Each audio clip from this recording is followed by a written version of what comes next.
Okay, so like, ever find yourself staring at a to-do list a mile long, deadlines breathing down your neck, and suddenly reorganizing your sock drawer feels like the most urgent thing ever? Oh, yeah, I've been there. It's like our brains have this built-in system for self-sabotage, right? Totally. And that's exactly why we're diving into the wonderful world of procrastination today. We're going deep beyond those quick tips and tricks to really understand what makes us put things off. And to guide us on this journey, we've got Tim Urban's brilliant TED Talk, Inside the Mind of a Master Procrastinator. Classic, right? It's one of those talks that just makes you feel so seen. Millions of views. Must be onto something there. For sure. I mean, the guy's hilarious, but he's also got this way of explaining complex brain science that just clicks, you know? Totally. He starts by talking about writing his 90-page college thesis in, get this, 72 hours. 72 hours. Seriously. Yeah, talk about procrastination pressure. But see, he actually had brain scans done to figure out what was going on up there. Yeah. Turns out it's like a whole mental showdown happening. Cue the dramatic music. So that's where those characters he talks about come in, right? Like the rational decision maker versus the instant gratification monkey. Exactly. So you've got the rational decision maker, all about logic and reason, wants to get things done, the responsible one. Makes sense. That's the part of us that makes the to-do lists in the first place. Right. But then there's this other character, the one who throws those to-do lists out the window. Oh, I'm sensing this is where the fun begins. Here comes the instant gratification monkey. This little guy is all about the now, now, now, work. Nah, let's binge that show, scroll through social media, anything but the task at hand. Oh, the monkey. I know him well. He's a master of distraction. A true artist. But wait, there's one more character we can't forget. He's usually lurking in the shadows, but emerges with a vengeance when those deadlines get too close. Okay, this I gotta hear. Who's the mystery guest? The panic monster. This one's all about fear-driven productivity. So that explains those last-minute scrambles, the all-nighters fueled by coffee and sheer terror. Precisely. And it's that fear that finally whips the monkey into submission, at least for a little while. But here's where Tim Urban gets really interesting. He connects this whole procrastination thing back to, wait for it, evolution. Evolution. Okay, now I'm really intrigued. Right. So think about it. Back in the caveman days, that instant gratification urge made total sense. See a berry, eat the berry, survive another day. Problem is, our brains haven't quite gotten the memo that we're not hunting mammoths anymore. So we're wired for a world that no longer exists. That's both fascinating and, honestly, a little terrifying. Tell me about it. And when we let that monkey run wild too often, we end up in what Tim calls the dark playground. The dark playground sounds ominous, Yeah. yet strangely inviting. Right. There's that initial relief of giving in, choosing Netflix over that report. But the thing is, it comes with this baggage of guilt, dread, the nagging feeling you should be doing something else. Oh, I know that feeling all too well. It's like that initial, this feels good, quickly turns into, why am I even doing this to myself? It's a slippery slope. And it can be tough to climb out of, especially when it comes to the bigger picture stuff. And that's the thing about procrastination, isn't it? Yeah. It's not just about those little tasks we put off, but the bigger stuff, the things that really matter. Exactly. And we often don't even think about it as procrastination, do we? I mean, that dark playground we're talking about, it's usually linked to a deadline, right? The panic monster kicks in, we get our act together eventually. But what about those goals that don't have a deadline? Oh, you mean like those someday dreams? The ones we never quite get around to. Exactly. See, with those, it's easy to just keep hitting the snooze button. No urgency, no problem. Right, until you realize that someday never actually arrives.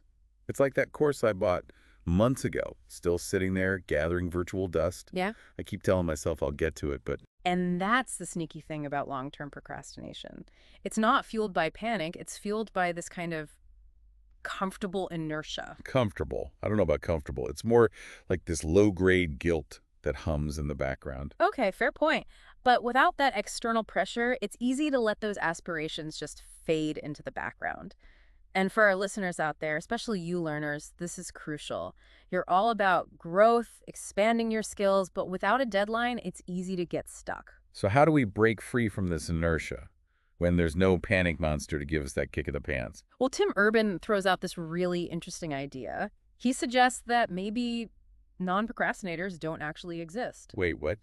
You're telling me everyone has that instant gratification monkey pulling the strings? That's his theory. It's not about not procrastinating, but about how we manage it, how we choose to work with that monkey part of our brains. Okay, my mind is a little blown right now, I'm not going to lie. But it makes sense in a weird way. I mean, we all get distracted. We all have those moments of, ugh, I really don't want to do this right now. Exactly. And that's what makes this so empowering, because if we can accept that the monkey's just along for the ride, we can start to develop strategies that work. Strategies. Mm. So it's less about banishing the monkey and more about, I don't know, maybe negotiating with it. I like it. Negotiation, compromise, finding a way to make those bigger goals more appealing. And one way Tim suggests doing that is with this really powerful visual, the life calendar. The life calendar. Yeah, picture grid, 90 boxes, each box representing a year in a typical lifespan. 90 boxes. That's it. Suddenly, I feel like I should be doing a lot more with my time. Right. And that's the point, because when you think about it that way, all those some days and one days, they start to feel a lot more urgent. Because each one of those boxes, Yeah. it represents time, which, let's face it, is our most valuable and finite resource. So we're back, and man, that life calendar really got me thinking. 90 boxes, that's all we get. Makes you want to ditch the procrastination and get moving, huh? Right. And we've been talking about this idea that maybe there's no such thing as a non-procrastinator, just different ways of dealing with that instant gratification monkey. Yeah, so how do we make peace with the monkey?